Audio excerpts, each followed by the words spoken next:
All right, here we go again. Buckle up. Rough roads ahead.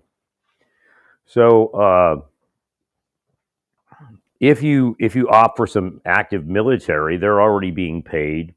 There's a bunch of funding for deployments. I think because it's a national emergency, or I believe this 100% that it's a national emergency, you can dip into the deployment funds. So the military has some deployment funds already allotted. At least I know it's a weird budget. It's not a real budget, but there should still be that kind of funding. So you just dip into the deployment and the training funds. Right. It's also considered a training exercise.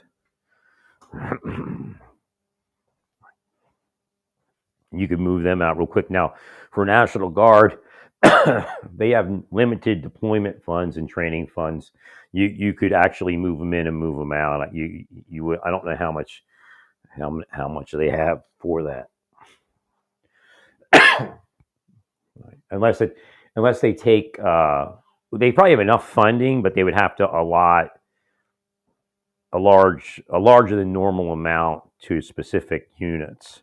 Usually, it's broken out, between a ton of units, and of course, you could restore the funding once you actually fund the budget in a few months or a couple of months. I can't remember which. I think it's March, and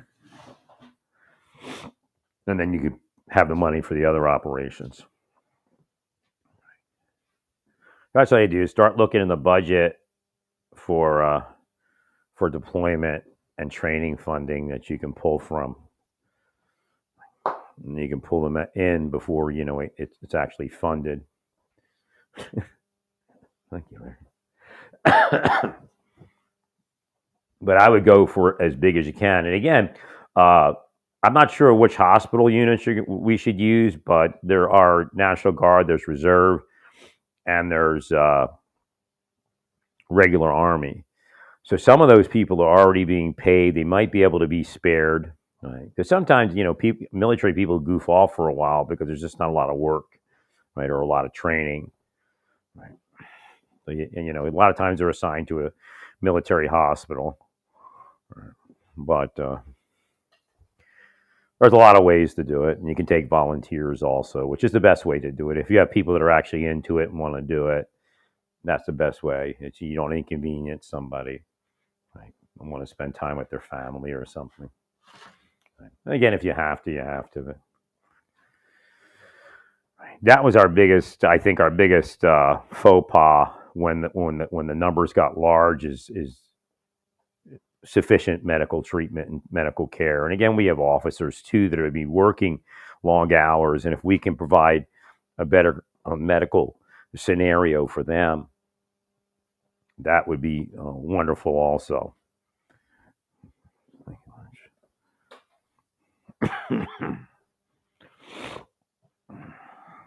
It got too hot in here because it's getting warmer. So I had my heat set for like when it was like 6 degrees out.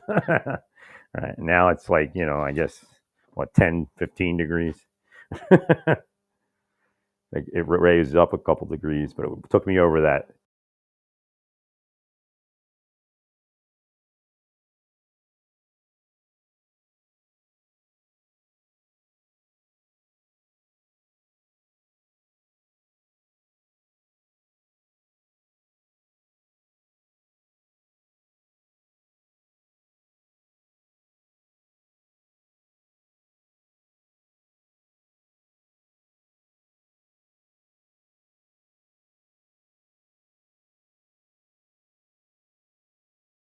We have a cooling trend again for a day, so hopefully it doesn't. Hopefully it's a bad forecast and it stays warm.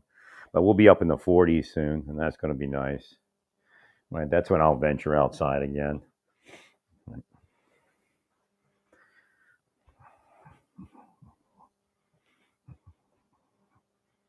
Thank you, friend. Wait. So we'll be able to get some things done. Again, whatever we can get, request as much as you can, and then get what. If you can't get it all, you can't get it all. But I would get. I think there's a couple. I can't remember how it worked. I think the special forces guys are the ones that worked on the Texas thing initially. I can't remember, and I may have been there in the end too. I don't remember, but That's what we should do. Anybody that, see if you can get special forces people that work the Texas operation, right? And then have them come in and they can actually plan a lot of it, right? And then if we do medical, we need to bring in some doctors that have deployed and set up hospitals before. Boy, that's drip. It's constant drip on my throat. As I said, I wouldn't be a good gay man. I have a gag reflex. I have like the worst one in the country.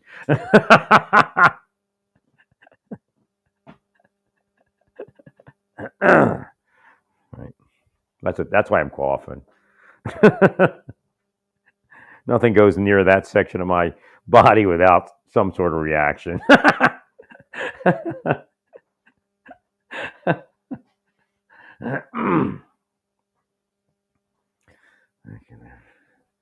So I'm like at the dentist. I gotta like lift my leg up and do all that weird stuff so I don't gag all over the place.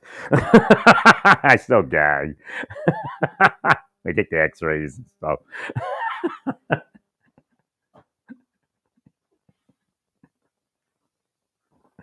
Thank you, Larry. Yeah, the Trump's owe me too. I mean, somebody's got to pay me. There's like a million billionaires. Just pay me, or I'll take out Elon with Mossad. No, I can't give Elon a pass until somebody examines him. Right? He looks like he's an angry Nazi. I mean, he looks like, douche them, douche the Jews. That's what it looks like to me. Right? Or something like that.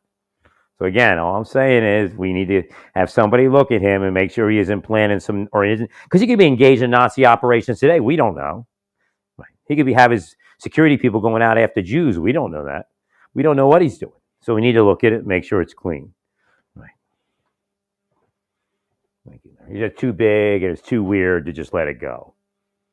1%. No matter what everybody wants to say. Again, it's different than those other pictures of everybody else doing it. Hell, he could be losing it in his mind. Right. Agreed. Thank you. I mean, if it isn't, it isn't. I'm not here to say it is. All I'm saying is Mossad and Shin Bet, they need to take a look and figure out, what's his thing? What's up with that? It just looks too weird for me, because if he is a Nazi thing, it's like the worst Nazi salute that anybody's done if it is a Nazi salute, because he shows some sort of anger. I agree. Again, you can't trust what ADL says, because they may have turned it over to Mossad and said, okay, we'll act like it's nothing. I'm just the truthful guy. I'm the truthful Jew.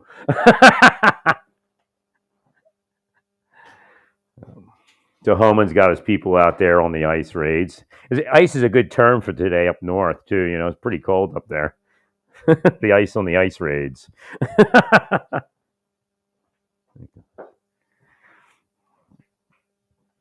Well, I guess what I'm seeing is what we had before, and I don't know if I'm seeing the future, just remembering the past.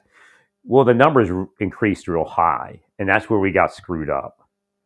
Right? We didn't have enough support. We built the camps, right? And I don't even know where we are with that. You don't get much information when the Biden people were in there. I just helped them get the people out of Texas and move them forward to the next location and try to, get them employed, or it's going to be crazy, right? Well, if they're going to be here, they need to work. Otherwise, the shit that happened. You get, idle minds and idle hands, right? Right.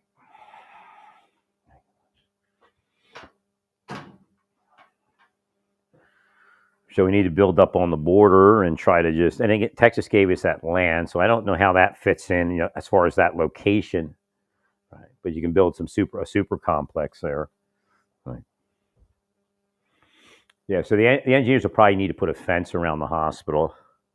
So these are things that Mike Banks, is familiar with, I'm sure, since he was working in Texas, and of course he's in the Border Patrol. But the Texas operation is the one that, again, he was in when the initial stuff started too, I guess, right?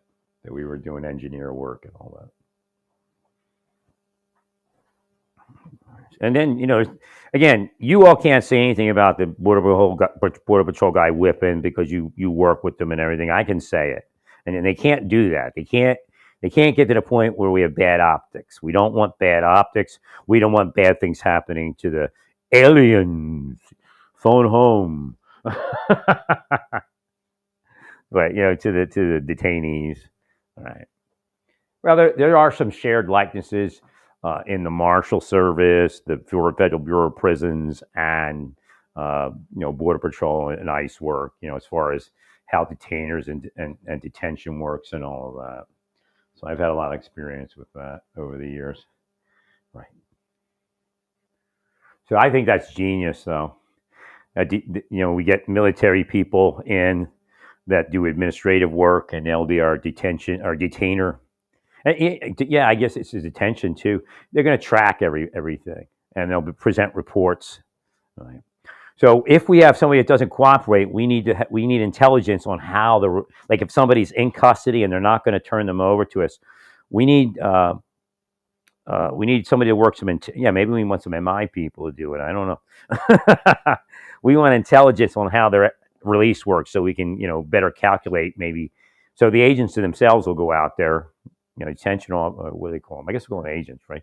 The agents will go out there, but before they go out there, if we can do a workup, if we can find out how they do the release system and all of that, right? And they may know also, right, because they're local agents.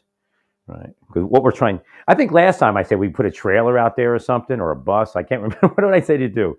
a command trailer at the prisons and the jails. I think that's what I said. We put a command or a command post at each one of the jails, and we just wait outside 24/7.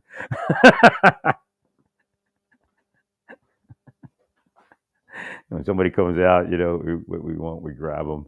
Call the transportation people over. I mean, that's the one way to do it. You sign a couple officers to the jail. I guess you have to have a couple shifts or a few shifts. I don't know. Right. They park a command vehicle outside the wherever they release them. Not command, but command post. I mean, you might want to do that in some locations, but again, if they're trying to thwart the operation, they'll release them somewhere else. Right? There'll be some mass murderer, right? It'll be the worst person to do that for and they go off and kill people.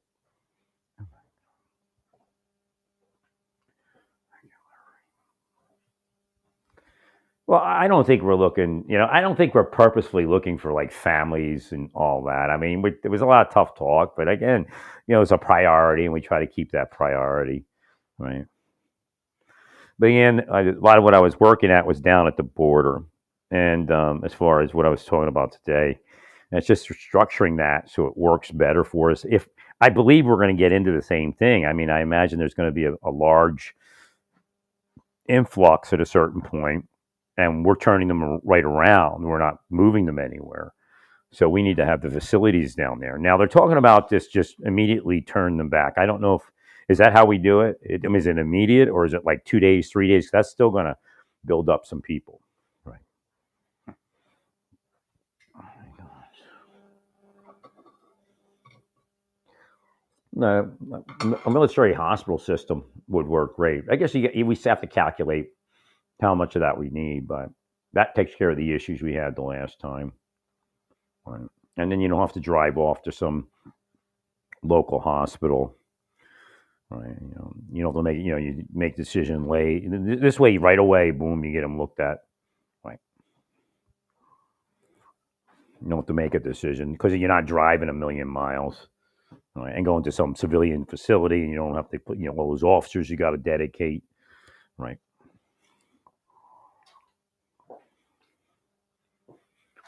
And you got the Marine Corps, so I don't know what kind of. I guess you can staff it with whoever. Again, another mind is linking in now. We can staff it with whoever. We can Marines, Coast Guard, Navy, corpsmen, whoever. It doesn't matter. We just need to build it, and have people volunteer to work there. Correct. We just keep it fluid. We keep it military fluid. Right.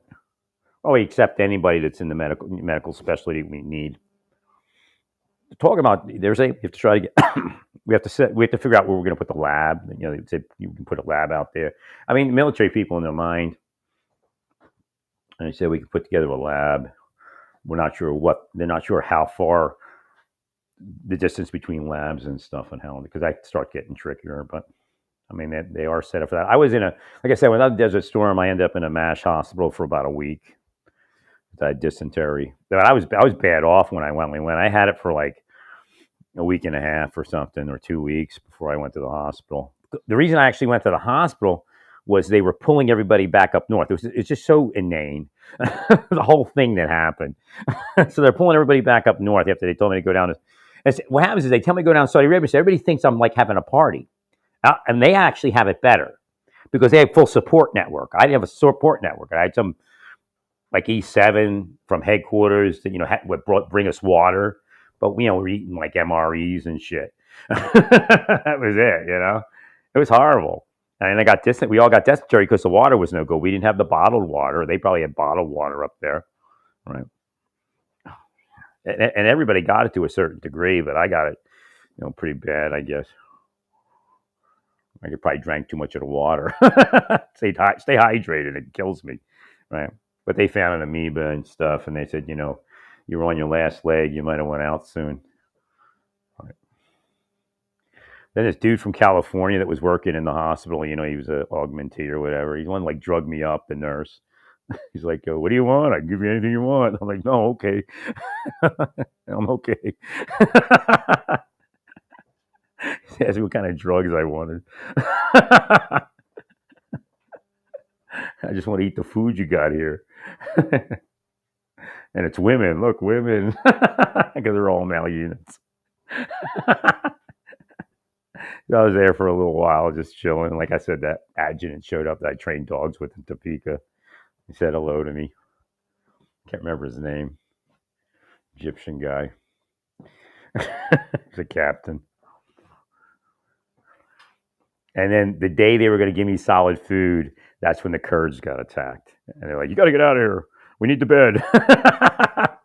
That's actually what caused a lot of the consternation. That was one of the things they were yelling about. I said I didn't join the military to work on Kurds or something like that. Some of them took offense to it because they cleared us out. I had to leave the hospital, so they like put me outside. I was like, "Where am I supposed to go?" Go to the bus. The bus will take you to the reception station. And I tried to tell them that my unit wasn't the 7th Corps because we were attached. No, we weren't attached, or they were. Yeah, we were part of 7th Corps, right? We're attached to 7th Corps. I said, I had to find my way back to my unit. Finally, I just did that on my own because I'm like, I'm going to find my way back to my unit, okay? I'm telling you, they're not. Because like, when is your unit coming here? When did your unit? I said, they don't come here. They're not part of 7th Corps. Like, pick up the mail and stuff like that. I said, no, I told you they weren't coming here. I ate like burgers for a few days. I was hungry. They had, they had the little the trailer there at the reception station, a food trailer. The mobile kitchen. So I go and eat a couple burgers. I think I watched a movie. And finally I said, I'm going to find my own way back. I said, does, I think it was 9th engineers or 7th engineers or something. I said, do they come over here and pick up their mail? Like, yeah, okay, they're one unit over. They'll get me back there. So I get back there, and they're like, that's it. You got to go to the front.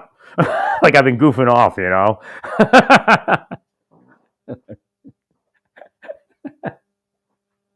So we drive up to the front. So they drive me all the way to the front. Everybody's looking at me like, oh, you scammer. I'm like, what? I'm laying dead in the bed. But when they all just like when we finally got back to the stand down point, they understood we were in the middle of nowhere. Right? There was nothing there. They just turned around and went right back down to where I built the stand down point. Right. After they drove me all the way up there. I was just like, what? Right, they were pulling my drivers, and that's why they said took me to the hospital. The lieutenant took me to the hospital because there's going to be nobody there with me. Right. But it was like, it was lucky because of the medical staff said, no, you're about to go out. Your blood count was all screwed up. I never forget. We go into this. So he had went to him once before, and he suggested that I take aspirin. You know how the Vietnam veteran like medics are, right? You go, okay, yeah, or PA. He was a PA. He's like, yeah, get aspirin, and I don't think he gave us any medicine or anything. And they have like 10 brand new they're obviously brand new ambulances, and there's this tent with the PAs in there, and there's a couple medics, right? So we go there, and instead of like they could evacuate me to the hospital a lot quicker. They knew where it was. They're sitting there trying to explain to us where the hospital is. And we have to drive there, and then next thing you know, I'm like, I got dysentery, so I got to go to the bathroom, and I'm like outside the truck. I don't. At that point, I'm so sick, I don't care who's watching me take a shit. And this female CW4 comes by, and I'm sitting there next to my wheel because they're asking her where the hospital is, and I'm sitting there next to the tire of the 6x6. I'm sitting there next to like the middle tire, just squatting. I didn't give a shit. and she's like, oh, it's up over there. It wasn't far at that point. And as soon as they dropped me off, they took me in. They said, yeah, he needs to stay here. It turned out to be the MASH hospital from Kansas.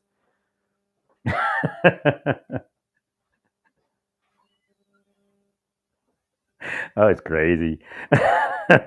And I was like laying there, but when the Kurds came in, I was like glad to leave. I mean, they had no bathing facilities, and they're all coming in, and they were shot up and stuff. I felt bad for them, but I had to like go underneath my blanket. It was so bad. It really was. The stench was so bad, and again, also stench from being shot up. And there's probably some what do they call it? Colostomy bags and things. Correct me. Well, it was crazy. So she asked me. She actually came and said, "What do you want to eat?" It was that bad. The young lady says, "What do you want to eat for dinner?" They're going to let you eat dinner. And they took me out of there before dinner. I think it was like shrimp creole or something.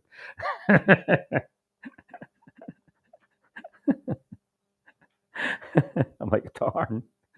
But that was weird because you're supposed to eat a good meal. Like I think I had a pudding or something, so I ate pudding, and they said, "Oh, it's good enough. Get him out of here." He ate pudding. Pudding and some Jello. They worked me to solid food, but I didn't get my solid meal until I got to the reception station. I crashed there for a couple of days. I told them not to drop me off there. I said, "This is not my unit." And then so they all said it is. They said, "Oh, you're in the right place. Don't worry." So the people from the from the hospital that drive you there, just as he's talking to me, and I'm explaining to him that I'm in the First Infantry Division, and I'm not in 7th Corps. The people that were driving me drive by. I said, "Well, there they go," because they're supposed to drive me to my unit. They're supposed to get me to the First Infantry Division. Right. That was okay. I was at 7th Corps reception station, and then I hitched a ride on the mail run for the 9th Engineers or something like that. Right. Pretty bumpy, but we got there. And then they're like, "Oh, you're goofing off, huh?" Like, yeah, no, it's in the hospital. But it's like, Sergeant Moore, where did you go? Like the special mission, much I can use, Sergeant Moore, to build the stand down point in Saudi Arabia. We'll be behind you. We'll be there in a couple days.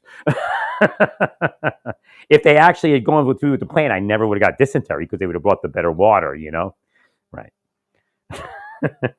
And again, we don't know for sure what was in that water. Right. It could have been something Saddam put out there and it got into it. Right.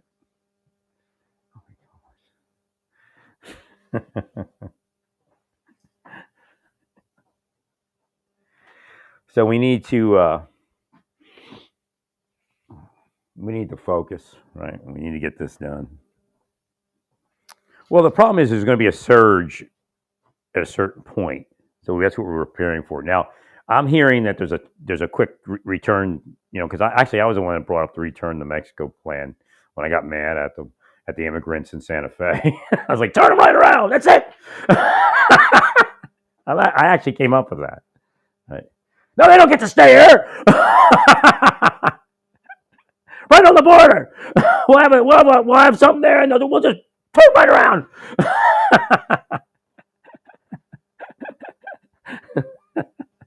That's actually where it came from.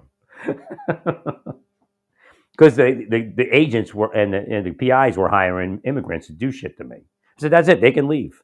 You promised them citizenship. If they F with an American, they can leave right away. They don't get to stay here. They go right back to Mexico. But I'm not sure. I'm not sure how it's all going to work. And again, also the two. I understand how you're wording it. Again, it's interesting how the Republicans word everything to try to get past muster. So we have the discrimination thing. The question is that discrimination to say there's only two genders? I don't know. I was studying that earlier. Because you have a couple rulings that address gender and sexuality. Correct. Well, if you want to change it, you're gonna, again, I brought this up before. You have to present data to the court that refutes the other data. And I know you're talking about chromosomes and all that, but there's some sort of other findings that the court has in its possession. Thank you.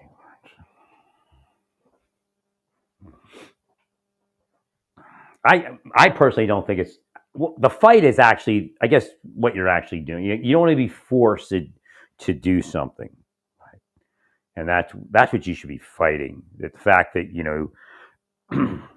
they have a freedom and you have a freedom, right?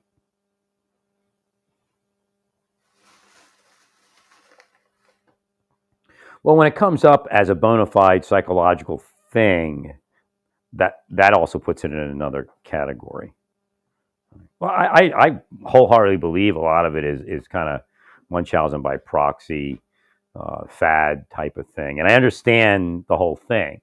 It does take over their mind, I'm sure of it. Right. Thank you.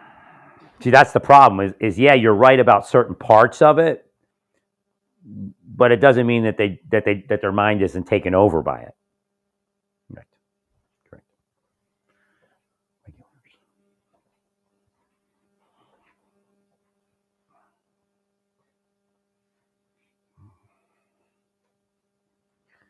So we need to make sure that we keep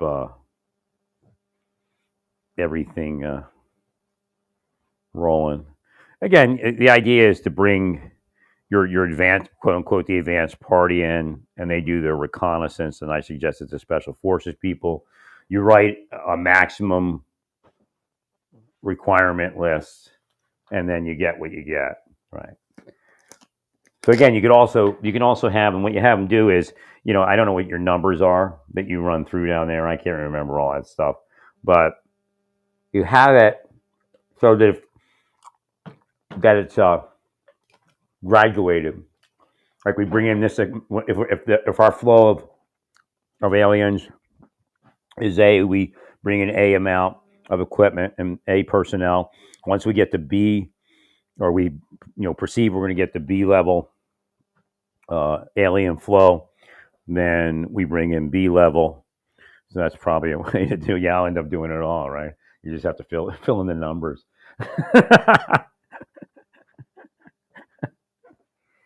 B number.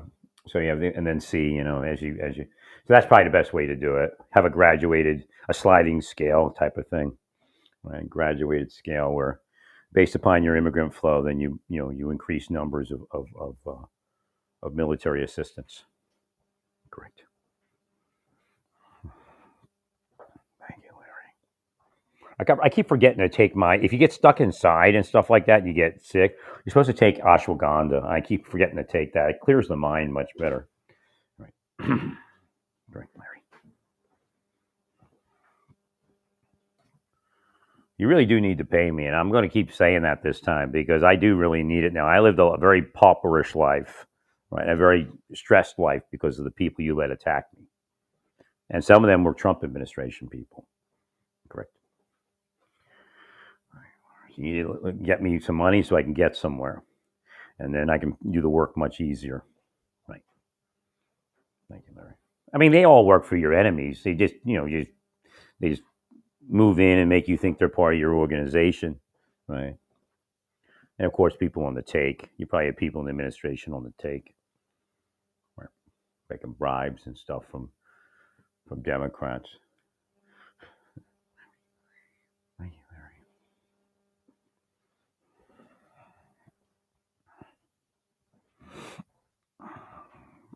But supplementing board, like if the numbers increase, supplement board tack with combat medics. That's a no-brainer, right? Well, it's just like like a Marine Corps patrol. They have a Navy corpsman that goes with them, right? Things like that, because they can do the minimum. What you need people there to be able to assess and then do an IV, right? That kind of thing, right? At a minimum, because the IV can sometimes save their life, and that from that's a big one, right? So your medics and your corpsmen, they can do the IVs. Combat lifesavers will qualify to do the IVs, but again, for the level of liability, I think you would want medics, at least combat medics, and a lot of those people are EMTA, and higher, right?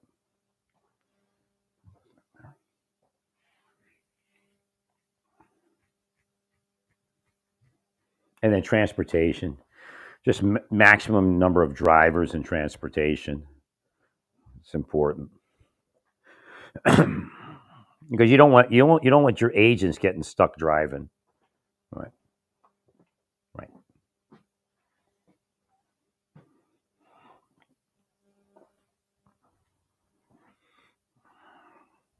So as in every one of the BOP, Marshal Service detention, immigration detention, right. The biggest issue is detainers generally tracking. It's like it's an art form. People that are good at if you find somebody that's good at detainers, they put them in that job forever. But again, we could get teams of people together that track track. They have phone. They have access to a phone and just keep calling, keep checking. Right. So we don't mess anything up with the detainer. And again, a lot of people aren't going to honor the detainer, but again, the detainer team could try to figure out is there a way around that. Right.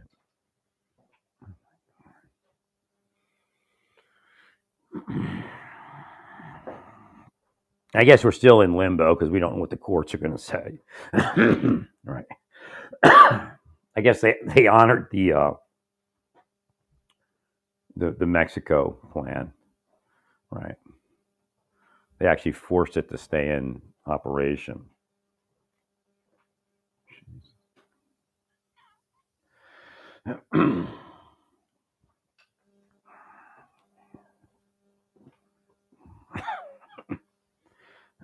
Might want to actually take some cough medicine. Because the drip is just making me cough. I haven't taken anything all day. Right. Just kind of getting weird right about now. I guess because the outdoor temperature is changing. All right. 100%. Body's all weirded out.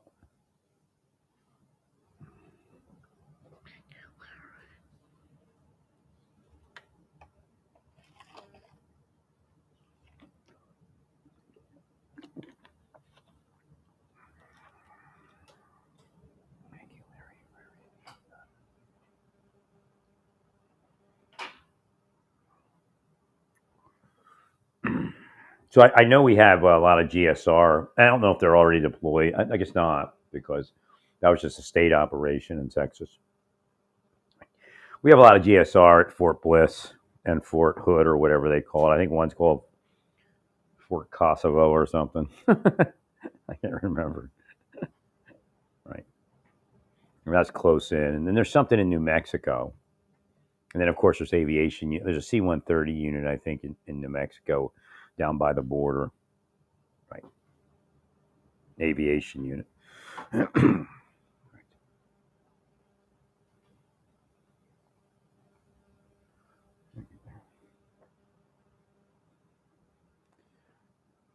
It's going to be a while till we get the numbers down where we can really, care for an immigrant population the way that we need to. Right. It was even from that angle.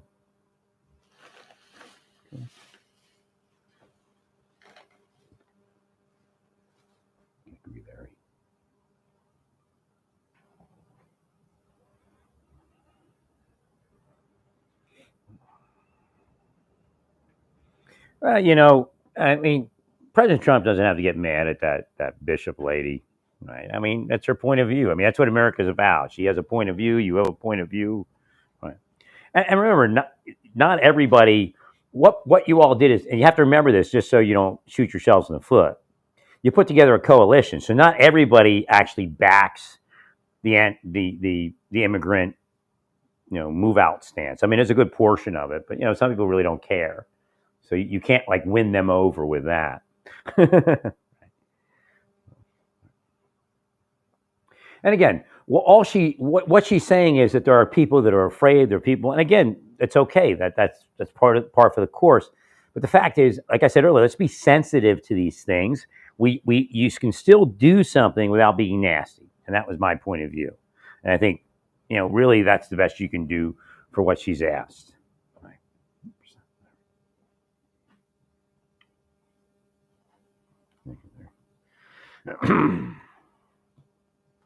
Well, again, it's like the idea with security. If you create too much friction, then the Secret Service has to, their job gets harder. So again, every time DEA depends on us not alienating the entire immigrant population because they need help from that group of people, right? And it's not only DEA, HSI, right?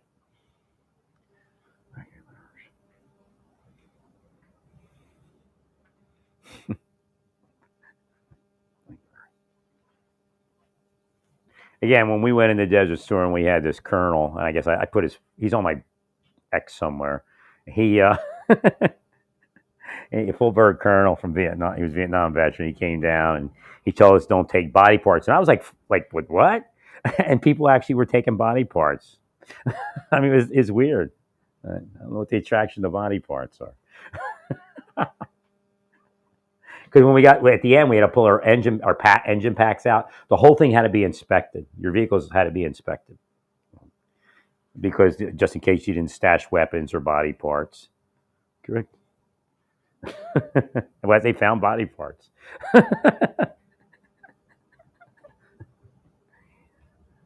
But when he said that, I'm like, what? Body parts?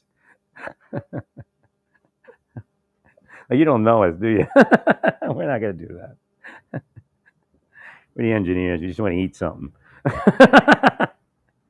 want to cook something with hot peppers in it. There's this guy, Sergeant Pena, Mexican guy, American. I doubt he's alive. He drank like a fish. I think he probably killed himself with alcohol. But he would, he on like we go not camping, go on a bivouac or whatever, and on an training exercise, he'd bring a baggie full of hot peppers, and you heat your MRE up and put that in there. We'd eat pretty good. We like when we were doing the missions and stuff, we didn't have time for it, but we ate pretty good when we had downtime. Right. You need to do that thing where you take like 7 MRE packets, mix it up, throw hot pepper in there, some garlic, and then you divvy it out.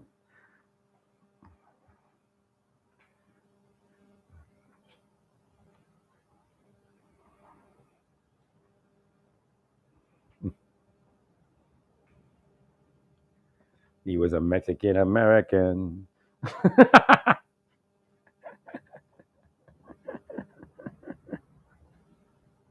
Yeah, you know what? The weird part is It's just, it's interesting because with Hashem we study what the difference is. Like if I had gone left instead of right, my brother doesn't like when I do this. I try to keep my mind neutral about it.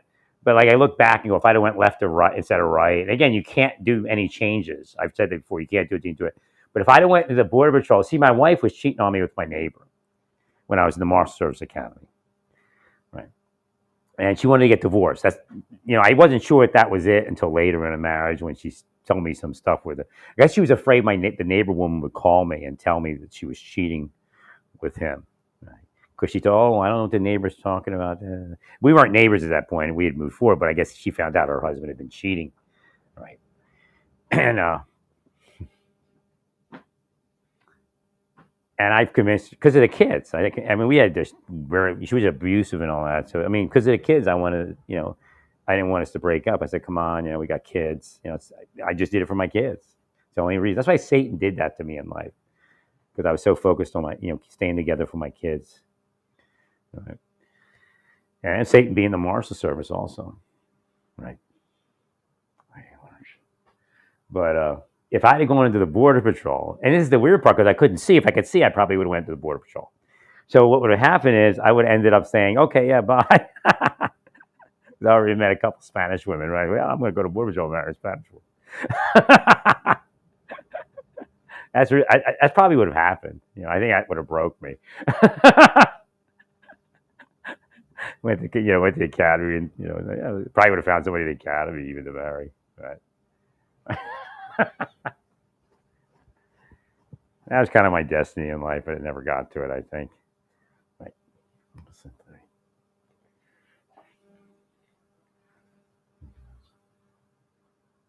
yeah, Marshal Service was definitely the wrong move. I mean, they were licking their chops the first day I was in there. I didn't know what was going on because they get paid to kill people. They were close to D.C., so they were part of the deep state. Right? They just wait for the CIA and all those people to come around and say it's time. I'm gonna kill a couple of them off, and we'll get rich. I mean, that's real, man. That's I told the Border Patrol that's what it was. I don't know if they ever saw my post. That was happening to their people who were committing suicide. Thank you, Lord.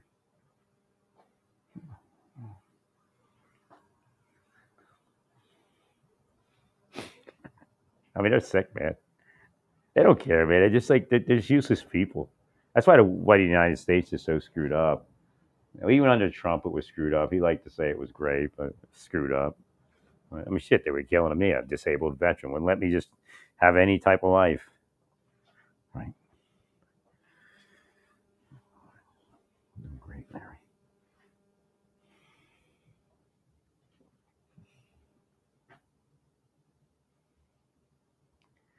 So, yeah, I had to get up out of bed. I was chilling out in the bed most of the day, just chilling, reading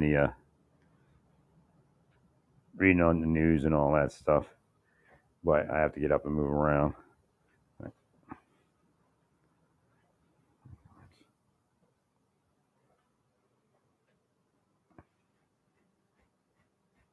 don't want to eat some sort of food. I don't know what to eat. I don't want to eat anything that's going to mess my stomach up.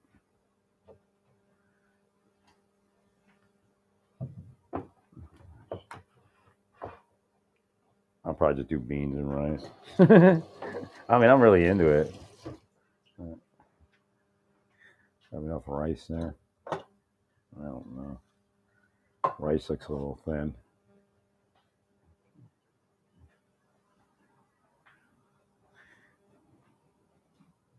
So yeah, it's getting a little bit of cabin fever in here.